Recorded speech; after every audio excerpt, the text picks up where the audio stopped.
Hey everyone, Kathy the Vegan Prepper here, and welcome to a day in my life. Do-do-do, do-do-do, vegan prepper. Do-do-do, do-do-do, vegan prepper. Okay, so today we have a busy but also easy day. We're just kind of going swimming, but I do have still kind of some other things going on. I wanted to update you guys on the meal plan and how that is going for right now. I have a smoothie.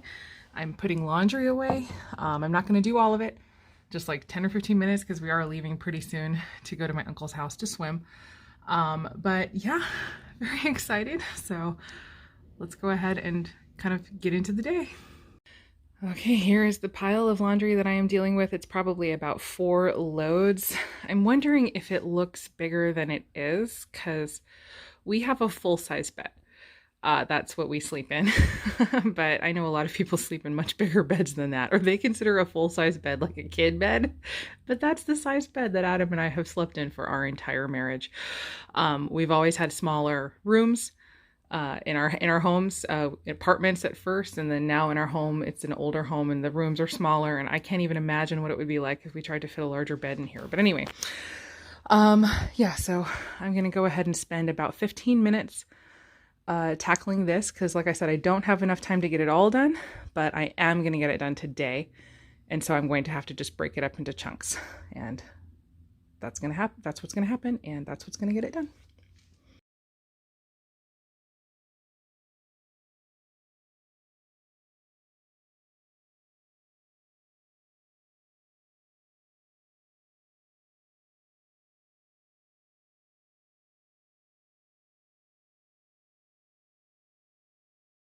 We are home. We had an amazing time. I'm getting ready to go ahead and make some enchilada sauce for dinner tonight.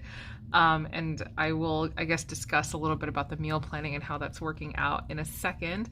So I am doing a green enchilada sauce. I'm the one who prefers green enchiladas. Adam prefers red enchiladas.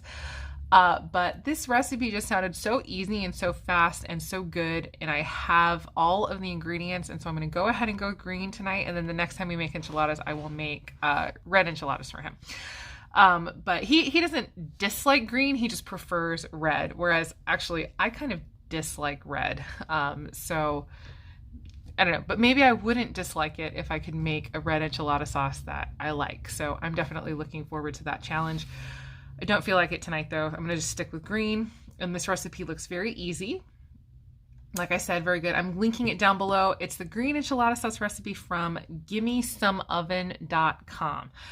And yeah, I'm gonna go ahead and do that. Before we left, so the meal planning thing just like in a little, like it sort of has gotten me to the point where I'm beginning to sort of think ahead. And so it's helpful. And so like, I know, for instance, when I make enchiladas, although it's not real enchiladas, I do enchilada lasagna, quote unquote. It's like super lazy. I just lay the tortillas flat, and then I do like a layer, and then I do another layer of tortillas, or like a layer of filling, then another layer of tortillas, then a layer of filling, and another layer of tortillas. Like, I just go up like the pan in that way, and I do not form individual enchiladas. For one, it takes way too long. 2, you have to like warm your corn tortillas like super perfectly, or else they fall apart anyway. And so it's just like such a mess. It's like, why not just use them flat? So that's how I do it. But it turns out delicious, and they still taste really good, even though they're not like individual. You just sort of get slices and, you know, like chunks instead of the individual enchiladas. But if I were using homemade corn tortillas, which are much, you know, much easier, much like they hold together much better than the ones from the store, then, you know, I could totally try to form them into actual enchiladas. But regardless, it's a very fast meal. Once the sauce is made, it'll come together really quickly. But I like to add potatoes. That's a filler that I put in my enchiladas, which might sound weird, but that's what we do. So I started potatoes before we left for my uncle's house, and I just sort of set them to start cooking at around 3 o'clock in the afternoon. I did a delay start on them so that they would start cooking and they would be ready for me when I got home. And I just have leftover black beans that I made for our dinner last night. And so I'm just using the black beans and the potatoes and this sauce. And I'm going to make our enchilada lasagna, and it's going to be pretty great, I think. I hope. Okay, I made the green enchilada sauce, and it is yummy. My only thing is I think it was way too much cumin.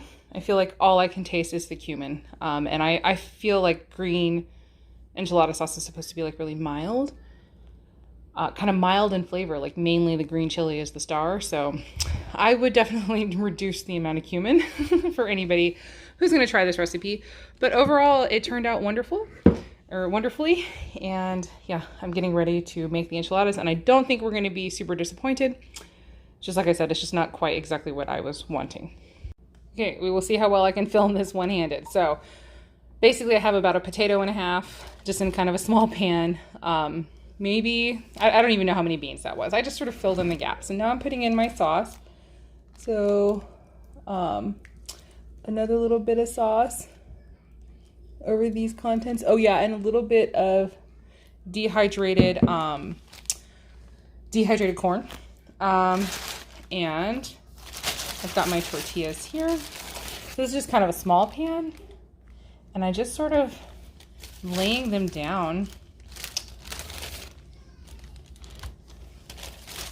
like this. And when we cut in, we'll just get layers of corn tortilla with filling. I'm gonna put some more sauce over the top of this layer now too, to get it a little bit more wet. And sort of spread that out with a spoon, and then just sort of keep going. I guess I'm just probably gonna get one more layer. And then it will bake for, 30-ish minutes until it's all super, heated through, because everything is already cooked.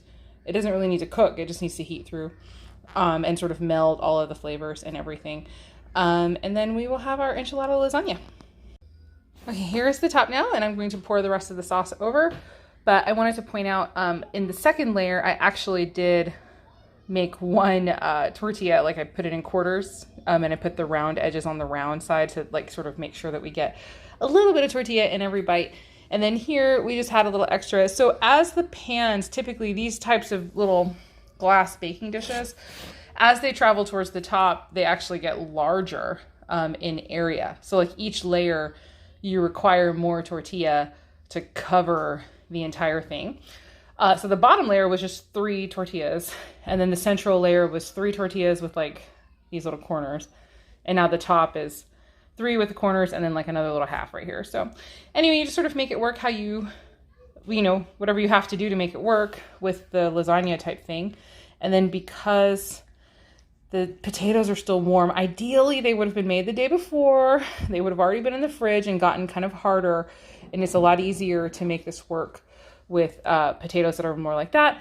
But this still will work very well. And now I'm just gonna go ahead and get the rest of the sauce poured over, cover it with foil, and get it in the oven. And usually, like I said, about 30 minutes maybe at 400 degrees. And then it'll be ready to go, piping hot and delicious.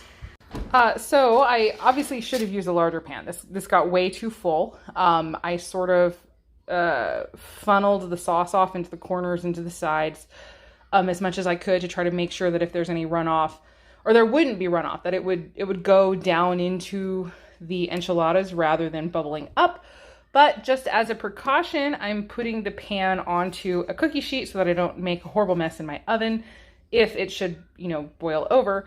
But also when I put on the foil, I sort of domed it because it's like kind of above the top of the dish.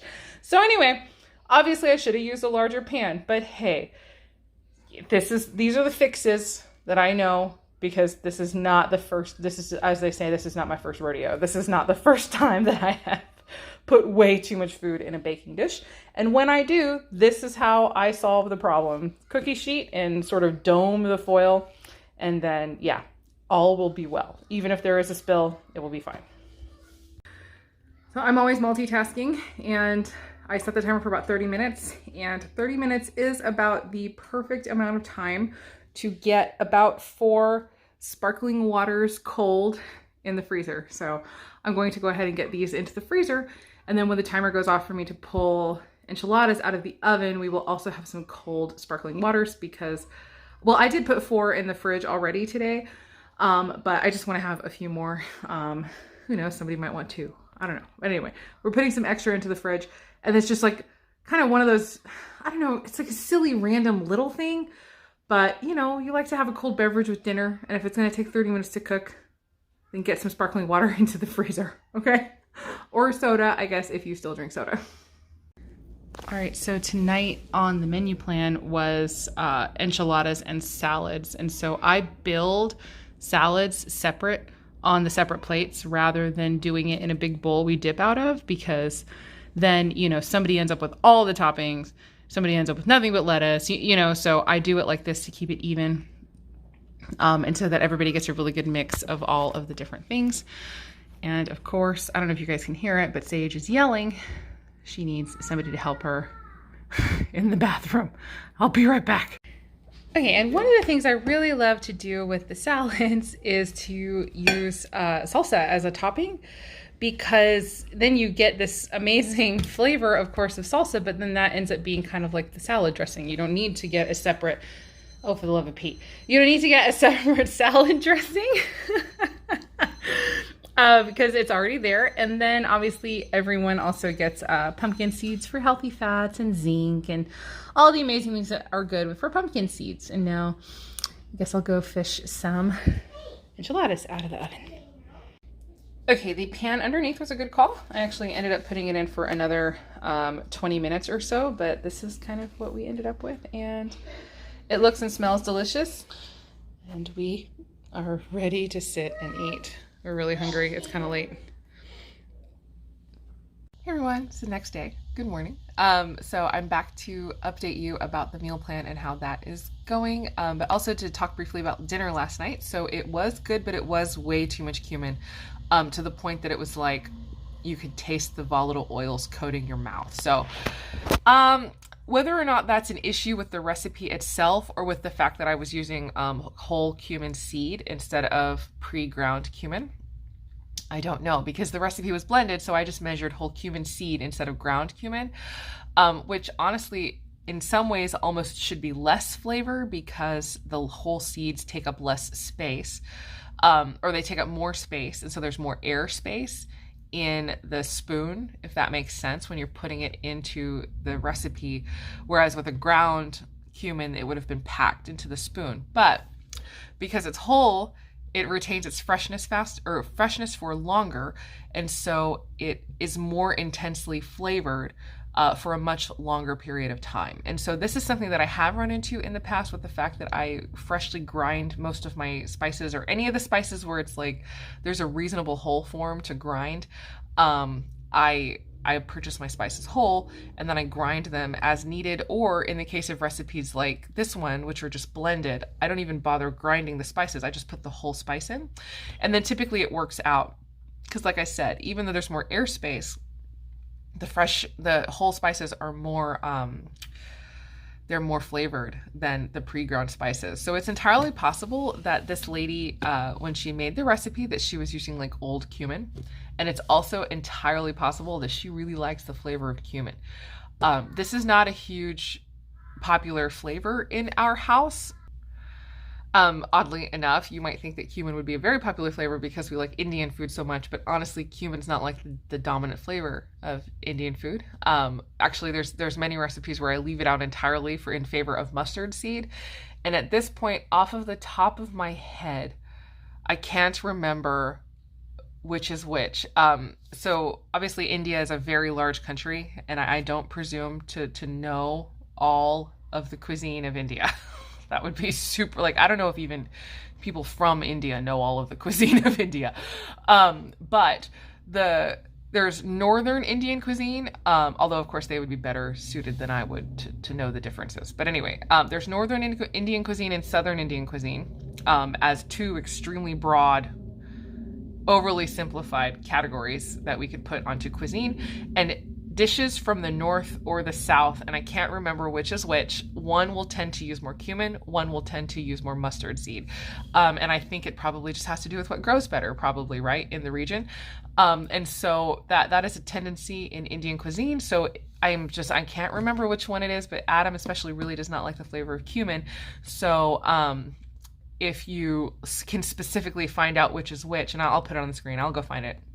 and put it on the screen, look for specifically Northern Indian cuisine or Southern Indian cuisine, depending on, what your desired flavor profile is. And so in our house, a lot of the recipes that I use come from the region that isn't super heavy on the cumin. But anyway, regardless, the cumin is very strong.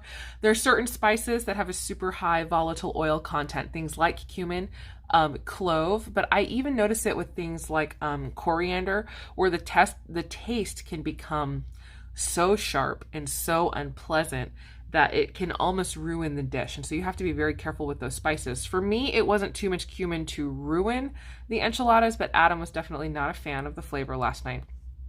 So keep it in mind that if you follow my advice and purchase whole spices, that there will be times potentially when you will want to back off a little bit on the spices that you use, especially with those ones that have kind of the super high volatile oil content where it can almost ruin the dish if you put too much in. For me personally, things like garlic, I feel like if it's too much garlic, then it usually just tastes better to me. Or like too much onion. Oh, wow, that's a lot of onion. And then you can kind of balance it out. But if you get too much of one of those like oily spices in there, there's like no getting rid of that like mouth coating bitter or whatever taste. And so you have to be really careful with certain ones. But anyway, overall, I still like the recipe, but I'm definitely going to be modifying it. And then once I get my modified recipe ready, I will put my recipe out, probably using whole spices. And then, hopefully that will work out for a lot of people. Because to me, green enchilada sauce should be, although I love flavor, but to me, green enchilada sauce should be like almost mild in taste. It shouldn't be sharp. It shouldn't be, I don't know, it's like a mild green chili, just a beautiful flavor. And I don't mean mild like a lack of spice. I mean mild in taste. And so it's hard to say because like when we say mild, a lot of people assume that you mean not spicy. And by spicy, I mean heat spice. But I love everything super spicy, like flavored with spices. And then spicy as well. So it's really difficult. I feel like we don't have enough words in English to describe all of these things. Anyway, let me get to the meal planning, and I will update the meal plan for you guys and how that's going, and then sort of talk about an interesting thing that I learned about myself from beginning this process. Okay, here's my calendar in Google Calendar. You can see this is today, June 3rd. And I am making pizza. And so yesterday I was supposed to make pizza dough. I did not. So sometimes you'll end up with a pending task if you forget to do it, or if you forget to come in and mark it off. I'm marking it completed because I made it this morning. And so that is not ideal. Hopefully it'll end up being okay for dinner tonight. And I can explain that in a second, or actually let me just do it right now. So I use this book, The Homemade Vegan Pantry by Miyoko Shinner. If you recognize that name, or you might recognize that name from Miyoko's. So it's her butter and her cheeses. All of that is actually some of the best in the stores, but it's also super expensive. But this book has a recipe, like it has her recipe for her butter and all of that in it. And also, a million other recipes. It's just fantastic. This is my first time making one of her bread recipes. And so the method that she uses is to allow the gluten to develop like overnight over time rather than doing any kind of kneading or any of that, which is why I say I hope that I did it in time. Because I don't want my pizza dough to be wonky, but I didn't do it yesterday. I did it today. And I don't know if all of the gluten is going to develop in time and give us a good texture, but hopefully about 10 hours in the fridge will be enough that it will start being okay. I also used whole wheat bread flour instead of regular bread flour, which she called for in her recipe in there. But anyway, we will see how it goes. And I made a double batch, so it will make 4 pizzas because we're planning on doing pizza tonight.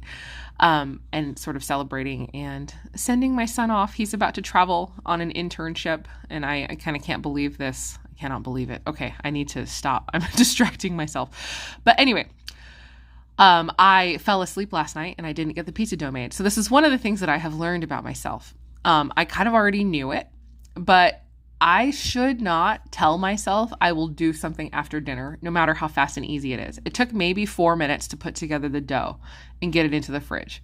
It was so fast. Just a super easy thing, but I crashed last night on the couch. I fell asleep. We had a super busy day. We went swimming. We did all kinds of stuff.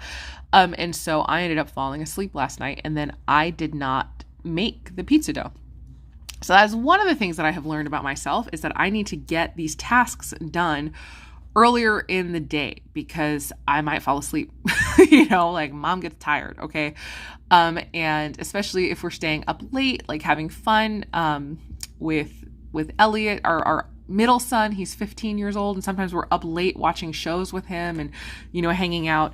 And so that's what happened last night. We decided to push it and do one more episode, and then I fell asleep in the middle of the episode of the show that we're watching.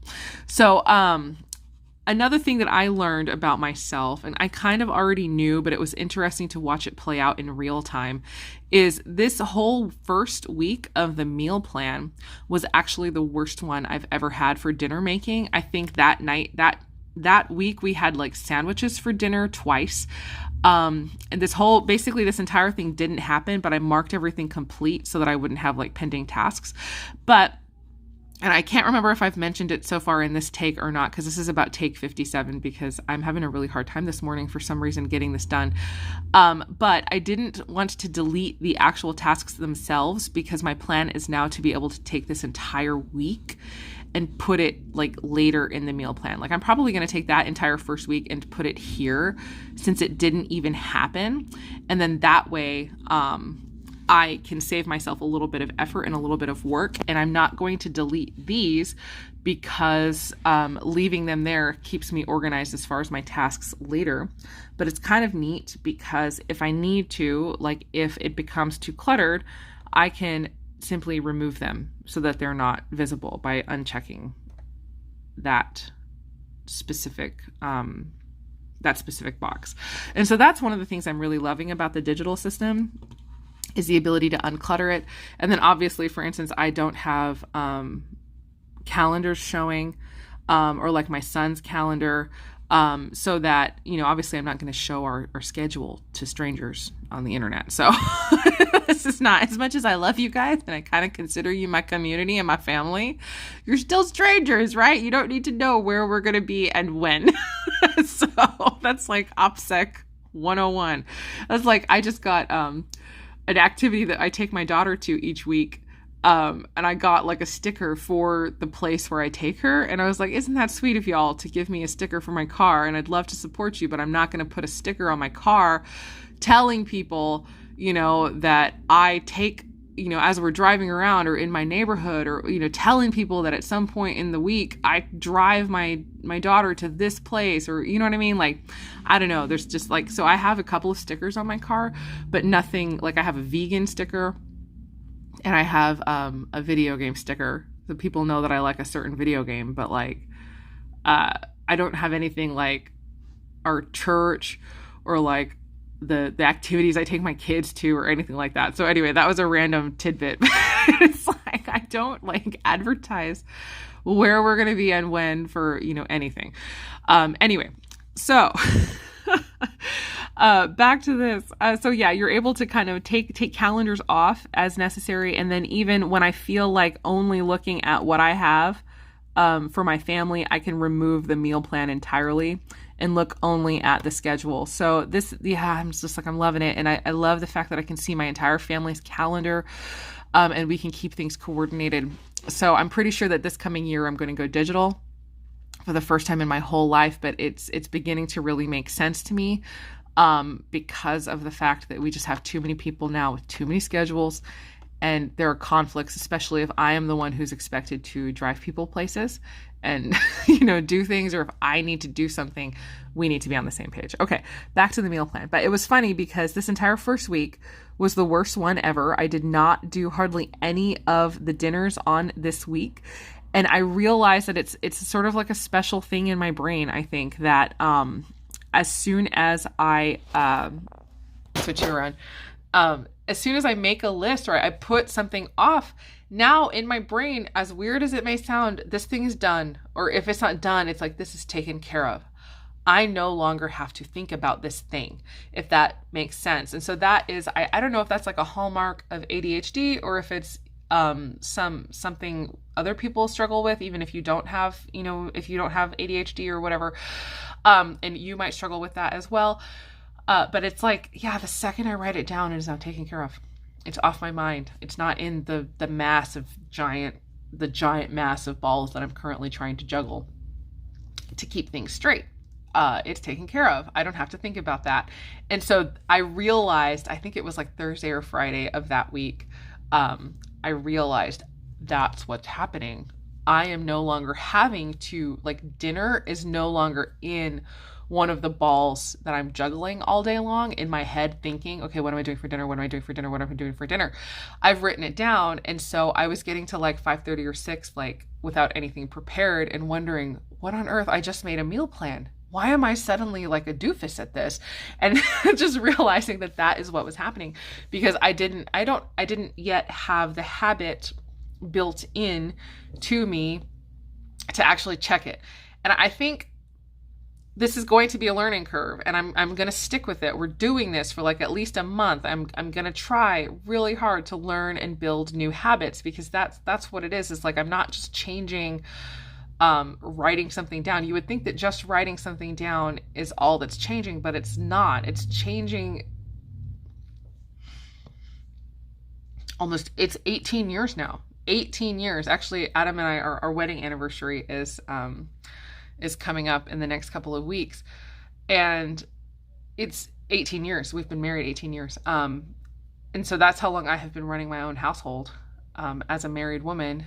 And a little longer than that with with Thad, my son, Adam's son too. Gosh, I don't know. I'm like sharing way too much about our family, but I had Thad when I was 17. In case any of you did not know, I got pregnant when I was 16. I had him when I was 17. And then I met Adam when he was like, not Adam, but Thad was like a year and a half old. And so as far as Thad is concerned, Adam is his dad. And as far as Adam is concerned, Thad is his son. They have been together for Thad's entire life. Thad doesn't remember life without Adam.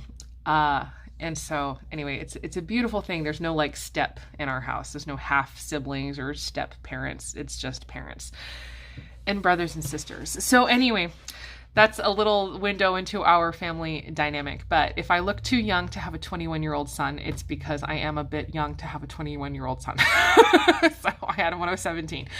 But basically our wedding anniversary is coming up. So it's been about 18 years I've been running our household.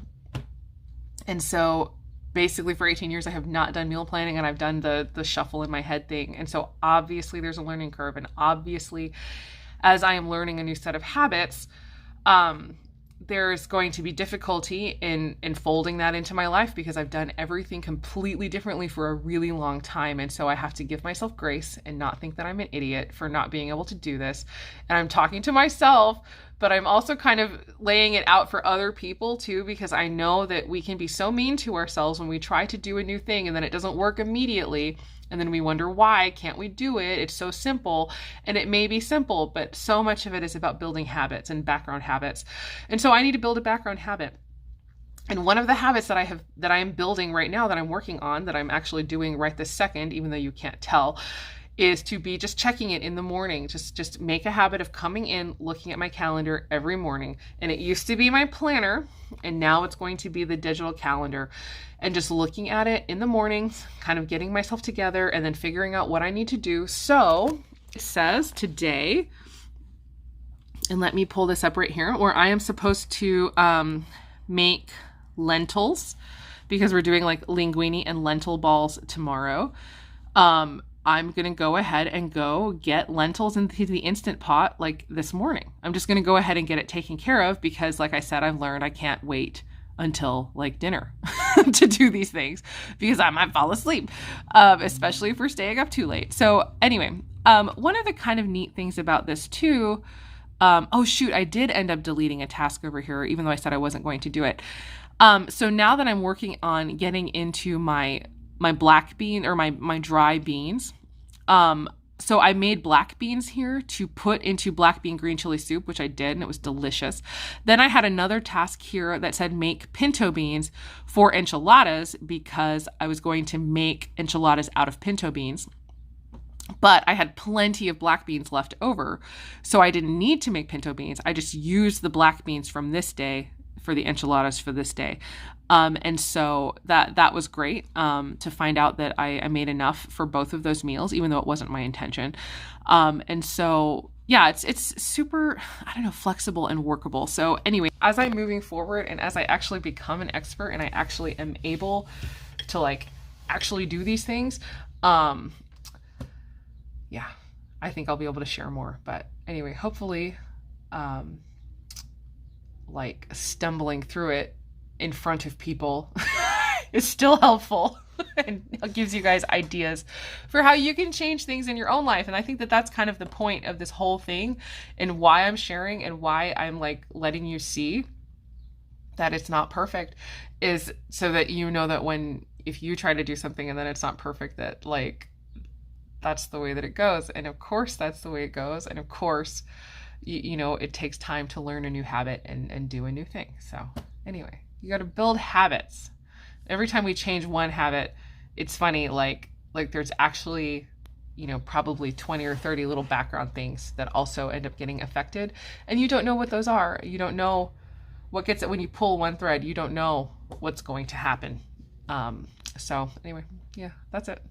I'm going to go ahead and get off of the phone and go see my daughter. And she woke up and make breakfast and all of that. So anyway, hopefully that was helpful to you. Thank you for hanging out with me again. Just kind of random tips and little daytime chat. And as always, I hope the rest of your day is good and your life stays wonderful. See you guys later. Bye.